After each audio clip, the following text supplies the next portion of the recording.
let's go ahead and introduce the panelists so that we can ask questions. So if you want to ask any question, please raise your hand and I'll bring the mic to you. Okay. We have Diane Fisher, Gopal Cortana, Sheetal Gaitonde,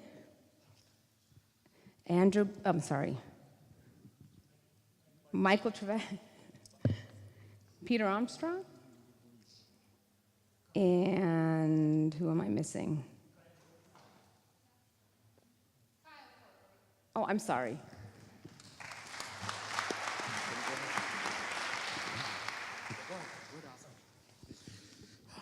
Hi, good evening.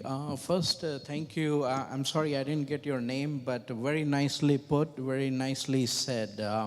I think for all, especially the Indian parents, I think it's a good awakening. And thank you to all of you. I have a question. I've been sitting here for the last 3 hours and I hear how all the kids, right, they keep saying, find your passion or we have a passion. So, which is good to hear that they have a passion, but when I read some statistics, more than 50% of the students who go to college, they don't know what to do, right? What they're going to major in, what their passion is. So I guess the relevant question to you is that did it ever come in your child's life, more importantly, is that where you had to push them or try to help them find their passion, and if so, how that obstacle were you were able to overcome?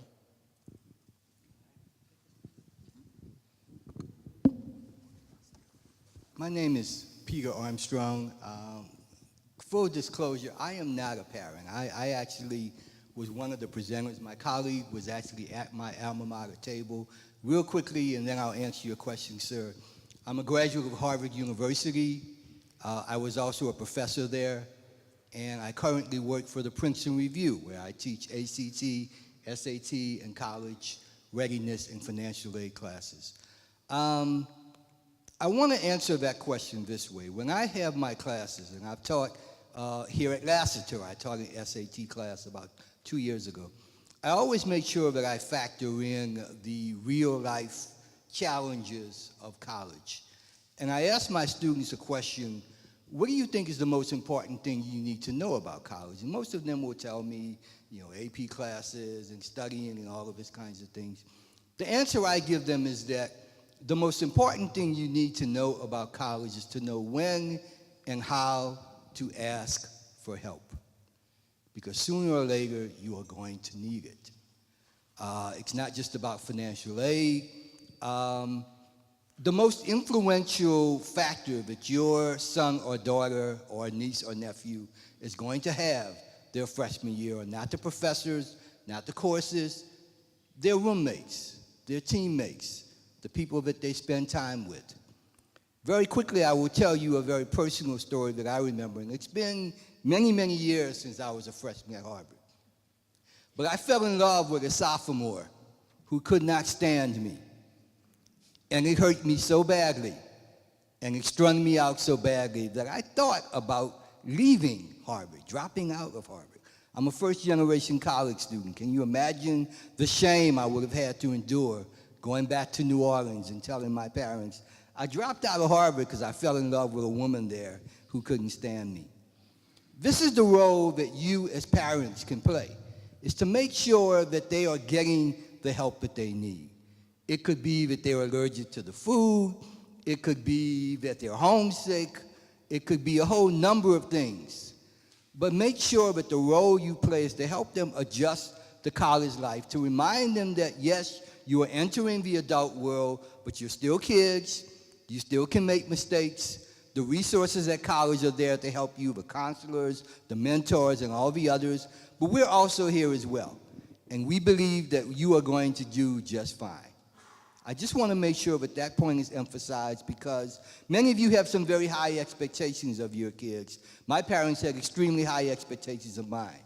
And I never wanted to admit to them the times when I felt like personally and emotionally I was failing. But I got through that, and they will get through it as well. And I hope that they have all the success and all the experiences and all the wonder of college, particularly at my college, for those who are thinking of Harvard, that I did. Thank you.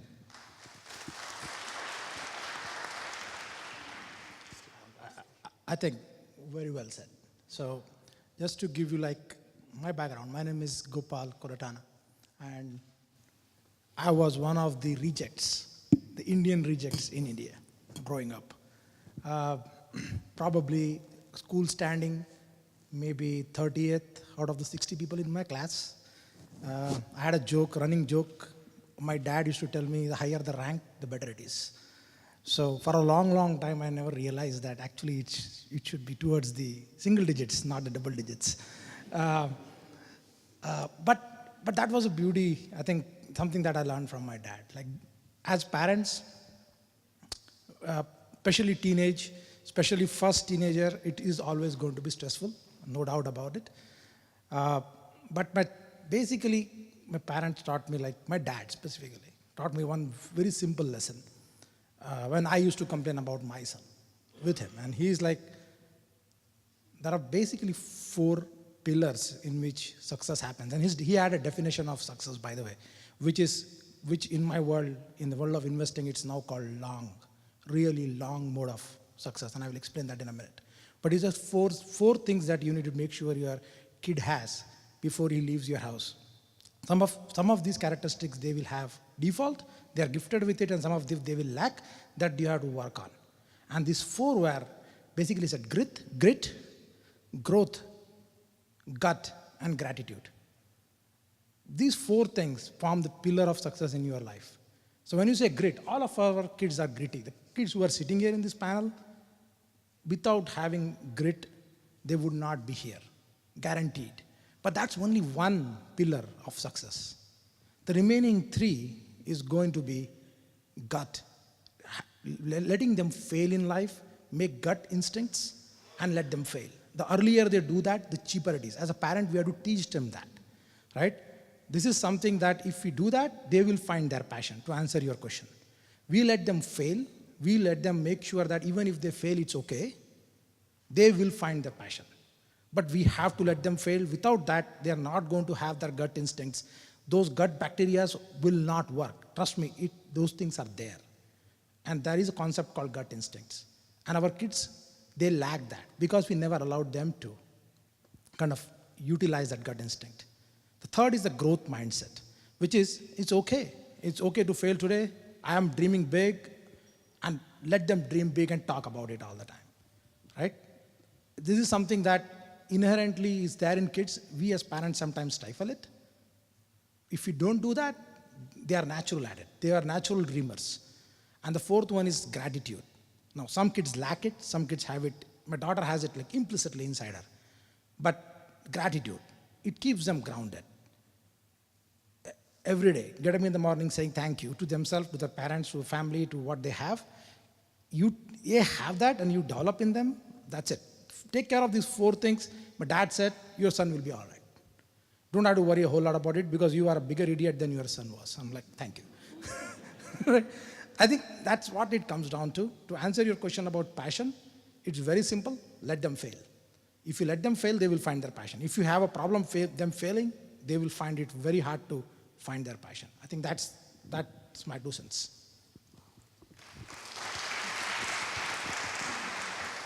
That was very well said. As a psychologist, grit is something that we've been studying now for years, but I think now one of the predictors of intelligence in kids has been that grit, and they're trying to measure that grit and kind of relate that to success, so that is amazing. One thing I would say for having that passion in your child is expose them to new things, new learning experiences. And as you said, let them fail. But when they fail, just don't let it be like, okay, you don't like this particular passion, ask them questions. What was that experience like? Have those open-ended kind of conversations with them and have them tell you why they think they did not like a particular activity or opportunity that you kind of expose them to. So that is something that they can learn from, and they won't just be students who will kind of take a passion and leave it. I have my daughter who's in 7th grade, and I'm not a high schooler parent, but something that she does not like doing is speaking in front of the public, and that is important as I see as a parent, but she doesn't. And so I gave her, I told her, I'm going to enroll you in a class, and I'm going to enroll you for maybe 6 months, the first semester. And let's see how that goes. And if you don't like it the first semester, maybe we'll see, like we'll kind of think about and discuss what you liked and what you didn't like. And then we'll come back to the table and discuss, okay, maybe this is not the class for you because X, Y, and Z. So that helps.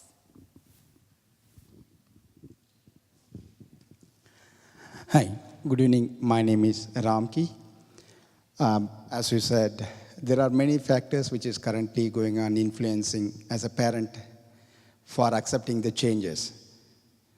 The changes are nowadays mainly the electronics. We talked about it in the beginning. I know what I'm restricting to my kids, but my dad did not do that. He allowed me to speak, allowed me to do. When it is coming to me as a self, undoubted person, it will be easy to accept it. Always critic, which is I'm not accepting it, I won't be able to consider that for my kids. My question here is, being the change which is fastly happening in this country, especially in US, people are either they are thinking it is good, I need to allow to my kids, but circumstances, my surrounding is not allowing me to do. As a panel, as a parents who are experienced, how me as a parent to accept the changes which is going fast in this world currently to make my life as a parent to be happy.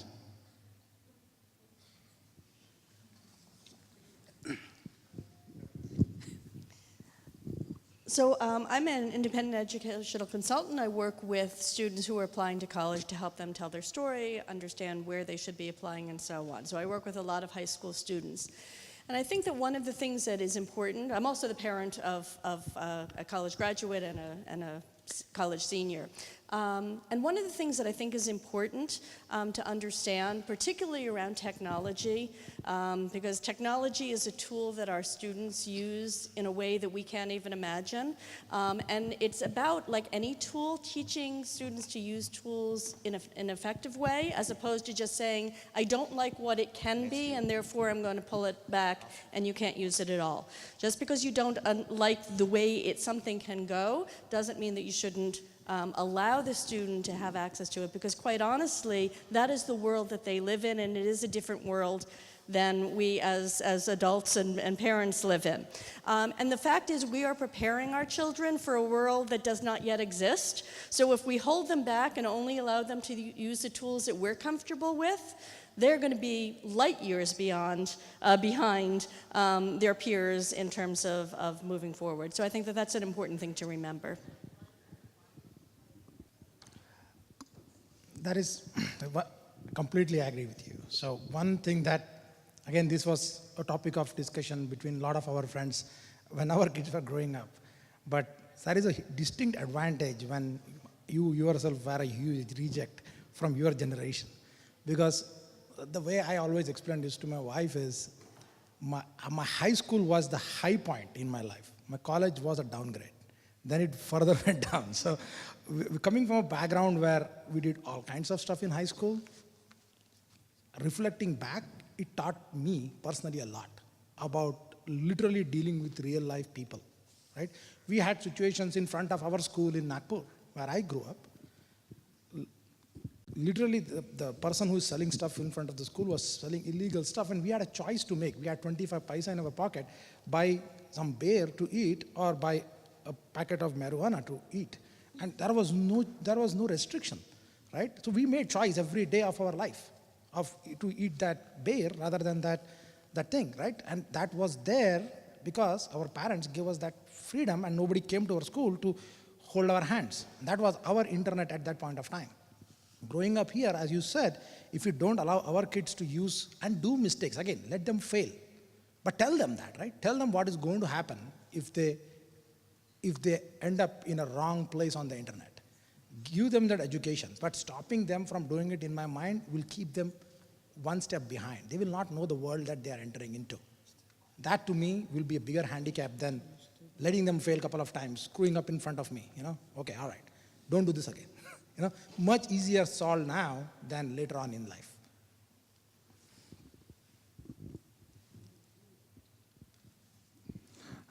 Hello, I have a question. This is a little bit more on the financial side. So I know my son wants to go to some colleges. I know the cost is going to be high. I kind of try to balance, do I save for my retirement or his college? So I'm kind of trying to fight that in my mind.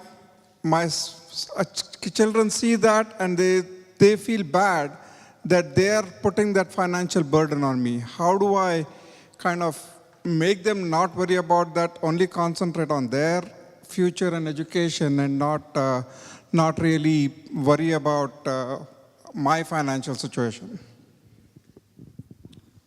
That's a great question. My name is Michael. I'm actually with College Transitions. We're also a team of independent college counselors. This is one of the most commonly asked questions we receive is the financial aspects of college education and how to pay for it, right? So you guys are blessed. You're in a state where you have the Hope Scholarship, and if you qualify for it, you should give strong consideration because you do have really good schools here, especially with UGA and Georgia Tech right in Atlanta. Nevertheless, there's plenty of colleges out there that give away a lot of money in terms of merit aid on the basis of grades and test scores. So if your student is academically talented and they're willing to sort of cast a wide net, so to say, which is go outside of Georgia, sometimes you can qualify for some of that merit aid. And really, there's a lot of good schools out there that want to attract top talent. How do they do it? Well, they go after these students and incentivize them to enroll by offering handsome merit aid packages. There's also need-based aid. And believe it or not, families that make a good amount of money sometimes qualify for need-based aid because, let's face it, with colleges costing $60,000 plus a year, a lot of us don't necessarily have that much money just sitting in the bank ready to go, right? So a lot of colleges, you actually may qualify for some of that need-based aid. So pay attention to the schools out there that can meet your demonstrated financial need.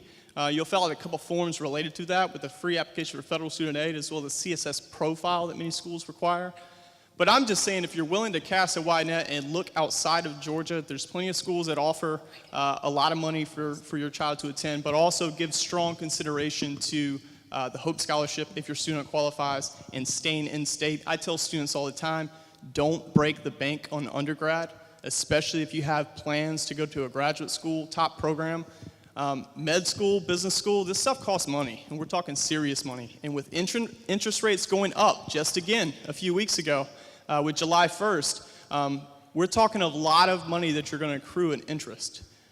So 7% interest rates, you think about that, that's sometimes more than your mortgage, right? So you want to save as much money you can on the front end with undergrad, knowing that you may have to take out some student loans for graduate school, so. Very good comments. I'd like to add two other possibilities to that. The first is community service.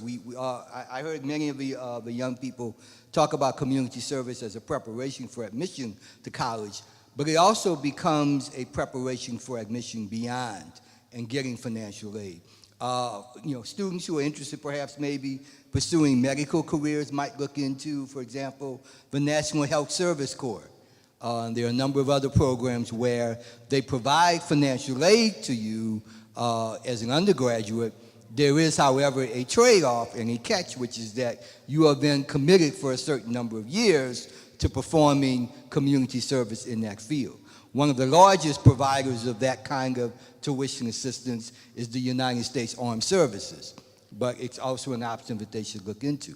The second one is more corporate tuition assistance. Some of you may be working for a company or an organization that is willing to provide a certain amount of financial aid to a relative who is applying to their school. How many of you knew, for example, that Macy's offers scholarships to the children of their employees?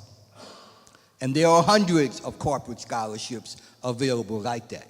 You have to do some research to find them. They don't advertise them for obvious reasons, but I could sit here for the next 20 minutes and name some companies that you probably use products of right here in Georgia that offer scholarships to their employees and to their children. It just involves a little bit of research to find those out. We will take last two questions because we have one more session. So anybody who's, is there any other questions left here? Yeah, okay, thank you.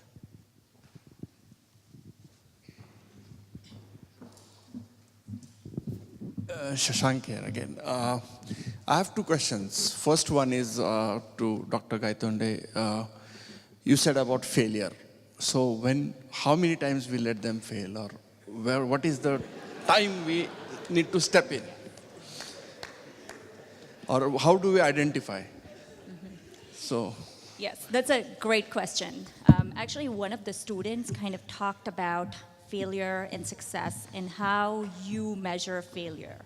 And there are ways for yourself to kind of measure that failure. So that's one part.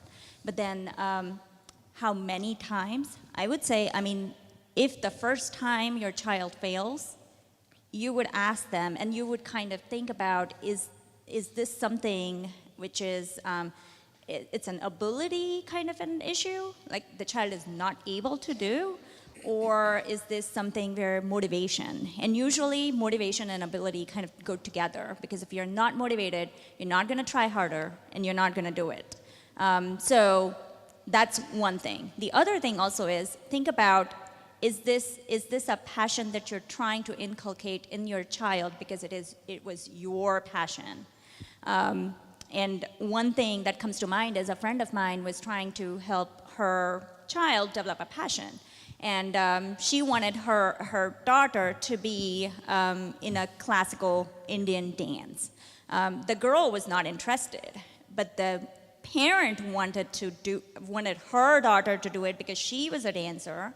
And so the child was into it, she wasn't enjoying it, and finally the parent was like, oh, she doesn't practice. So there was no motivation, no ability, and so there was that failure. But then failure, what she did was, she was like, maybe she's interested in some other kind of dance. And so she enrolled her in another type of dance, and that's where she really liked it. There was that motivation, there was that ability. And so if you can think of another passion, there goes your success if you think about it the other way, because, I mean, she did not like one thing, but then she found herself a new passion there, which was a success. Yeah, okay. Go ahead. Did you? No, I think Gopal wants to add something. So, good question. So I will not answer that question straight away. I'll give you the definition of success. So as parent, right, like we have to set up goalpost in my mind. My dad, it was a very long goalpost. My grandmother had a goalpost. We have to set up a goalpost for them, okay? So the goalpost, my granny said it the best. You know, what is success? So we are talking about failure. She said, like, what is success? I can say, oh, my son went to Stanford. That's great success. He's awesome. I'm successful because he went to Stanford. It has nothing to do with it, right? And the way she defined success, my grandmother defined success was, it's not how successful I am. It's not how successful my kid is. It says how successful my kid's son is, like my daughter's son. The third generation, when they are successful, that makes you successful. That sets you in a long game as a parent. Then you focus on the pillars, because he can be an ultra rich guy but with a completely screwed up grandkid, you know. you have to think long, very long, 100 years time frame as a family to say, okay, that is how you as a family will be successful. So one failure here, not going to a dance class, failing there, who cares? As long as in the long term she will understand that, you know, classical Indian dance is something.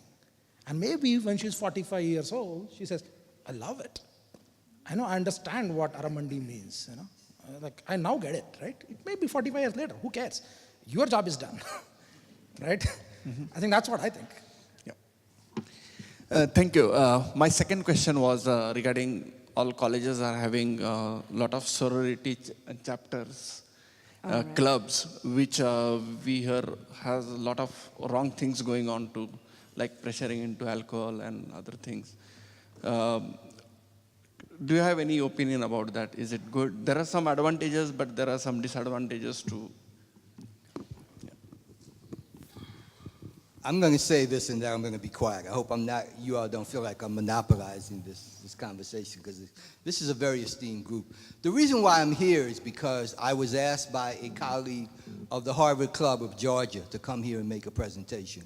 That's a very important resource. All of the schools, all of the young people who were sitting up here with these marvelous t-shirts, Princeton, Penn, Georgetown, all of those institutions have alumni associations here in the Georgia area.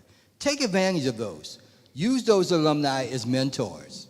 You have them take your kids out to lunch, give them some indications of what's going on, help them understand some of the decisions they have to make as college students. But there's also a very important, other important role that they play, and that's the reason why I was so eager to take the mic again, because we've talked about getting into college.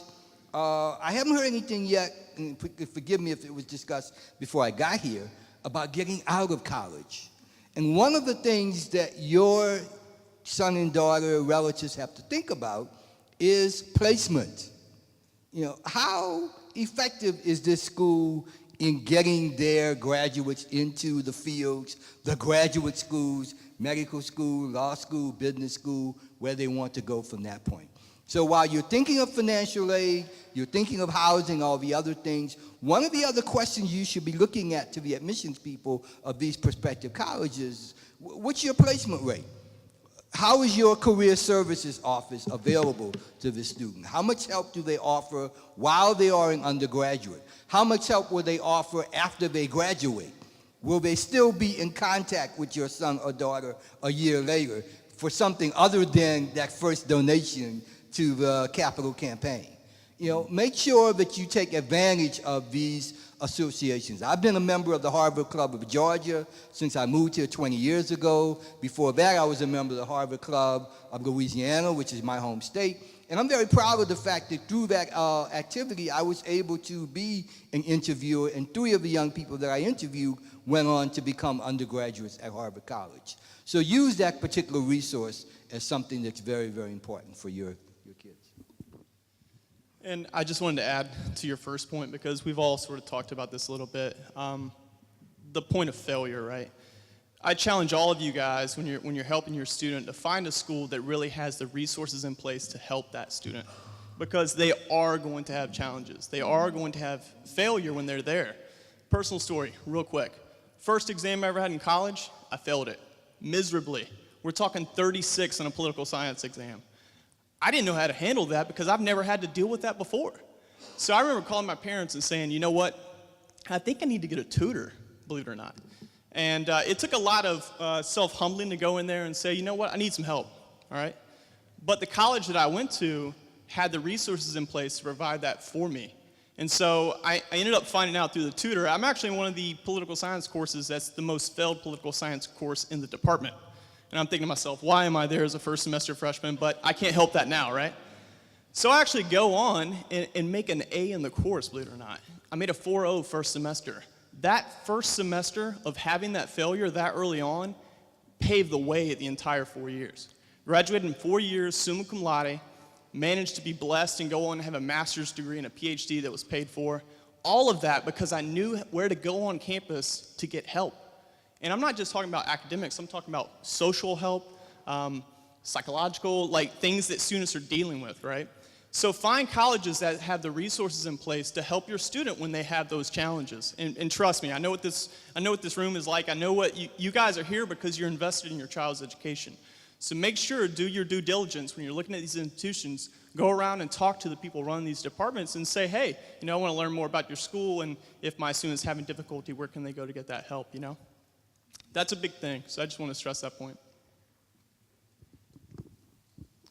And the notion of what kind of activities or classes or anything that a student should do in high school, The answer to that is really, from a college admission standpoint, is not really what you do. It's why you do what you do. It's how you can communicate the information about what you do and why you do it. If you have a reason for making choices, if the student has a reason for making choices, academic choices, I chose this class as opposed to this class, and here is why. And it's a good reason. And it's not because I'd rather twiddle my thumbs or watch YouTube videos, but it's because I have an interest in this area, or my schedule won't allow me to take this AP and that AP, and I choose to take this one because it resonates with me more.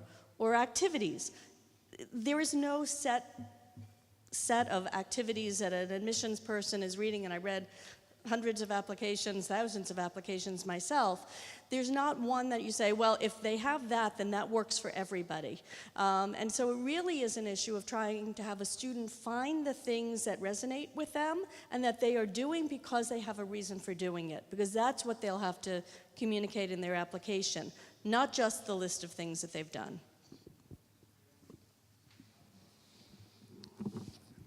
Actually, we'll take last one question.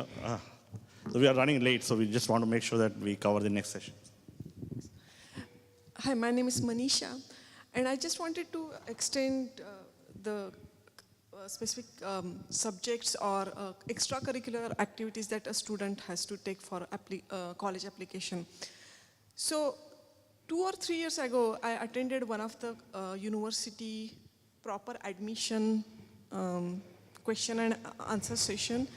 And that time, the admission officer categorically told us that if your child is doing extracurricular activity and if he's not winning any state level or national level award, then they will not consider that extracurricular activity, even the child is doing that activity since he was 5 years old. And today I'm getting a different vibe that many students said that follow your passion, and so I'm kind of in dilemma that my child got discouraged because he said, hey, I'm doing this activity for last 7 or 8 years, and if the college is not going to give any weightage to that, so we are in dilemma. I hope the answer about college admissions is that there is no one answer. Any college, there are colleges that may be the case, but there's 3,000 four-year colleges in this country. That is not the case for all of them. And so I think it's important to know what you're looking for in terms of a particular college, and that there are not broad generalizations that you can make about anything. Any question that anybody asks you about the college process, the answer is really, it depends, because colleges are different. They have different rules, they have different things that they're looking for, and that makes it hard, because I think everybody's used to having one answer. And so there are lots of colleges that are not just saying, unless you are a world champion, X, Y, or Z, don't bother. So I would say that that's the perspective. I think Kyle had some insight on that question.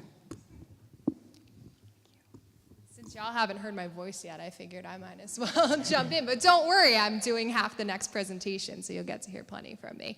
Yeah, I mean, I really do just echo that sentiment. I also do independent college counseling, have been on the admission side as well. And speaking as somebody who is so not talented in any sport or activity whatsoever and still got into a pretty good school, you definitely don't have to be a world champion or a national champion or a state champion or town champion in anything to have it matter on the application. And I think that also goes back to the point of, it really just needs to come through why the student made that choice, right? And so if they're in an activity that they love and they're not any good at it, but they just love it and it brings them so much joy and it truly is what makes their day every day, and it's something that they're going to continue when they get to university, right? They might start a club or they might join a club in that particular area. They're still making an impact, and that's really what admissions officers want to see, right? They want to see from a student's high school application, what type of student are they going to be once they get onto my college campus? And we don't need every single person winning awards. We just need them to be involved and to be making friends and to be sharing a little bit of who they are and what they loved in high school with their peers now that they go to university. So, I mean, I would say from every admission office that I've been in, we don't look for the level of talent. We don't judge on the level of talent. We just look for, you know, why did the student make that decision and what did they learn from it that they now are going to bring to the university campus. Last point. One thing you can do as parents now is to encourage your children, your students, to make sure that they monitor their online activity. I'm going to pause for a moment just so you understand the gravity of that. Harvard University rescinded the admissions of 10 students last year because of their activity online, because of some of the hurtful, spiteful, misogynist, racist, homophobic things that they had put on the website and used in the name of Harvard University. So, you know, have a very frank conversation with your kid and say, if there's anything on there that you don't want a prospective college or a prospective job applicant or internship host to read or hear or see from you, you need to get rid of that now. That doesn't necessarily mean that it disappears. It's still out there somewhere in the ether. But at least they have to do a little bit of looking for it to really understand what it is. I can't overemphasize the importance of that, because that's what young people do now. Enough said. I wanted to address a question really quick about, somebody asked a question about joining sororities or fraternities. Newsflash, your kids are going to drink in college. They just will. Let's be honest, some of you guys did too. It's just a natural process of what we do. We hope that as parents we've taught them the ability to make better decisions. Sororities don't always necessarily do bad things. Fraternities don't, yes, they do have a reputation. So my advice is just, again, keep the conversation lines open. Ask them why they want to join the fraternity or sorority. There are some that are of multicultural nature. There are some that are service sororities. There's all kinds of different things out there now. So you're not sheltering your child if you're sending them to a college and they're going to a dorm room. If they don't participate, they will see it. So that's reality. That's even the Harvard kids. Don't get yourself, don't get yourself wrong here. Am I wrong? I mean, Harvard kids do drink underage too. They just do. They do smoke weed. They just do. I mean, just watch the Facebook movie. There's people smoking weed all over the place there. So my point is that just be the pillar for your kids, and they'll make the right decision. They may fail once or twice, but they'll turn around. They'll be all right. Anyway, thank you all so very much.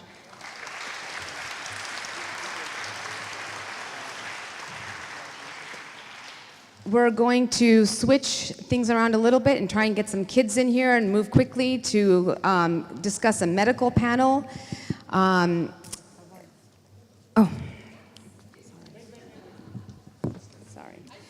We'd like to recognize your time here with some awards in the meantime here. Sorry about that.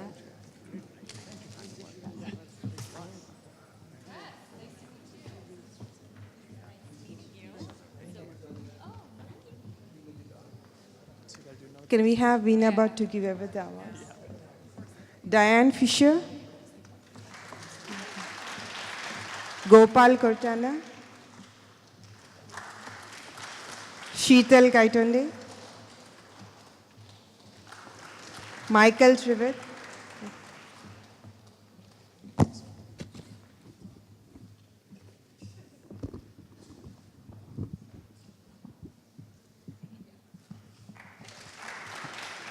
Peter Armstrong, Kylie Cotley. Thank you. So students, envision yourself in the future, let's say maybe 15 years from now. You're talking to someone in your family, you're talking to someone in your neighborhood, and you're telling them, this is how I got into college. I was accepted to college because, and what are you going to tell them? Is it because you had a lot of money, or you didn't have a lot of money? Is it because you're super smart? Is it because you were in the right place at the right time?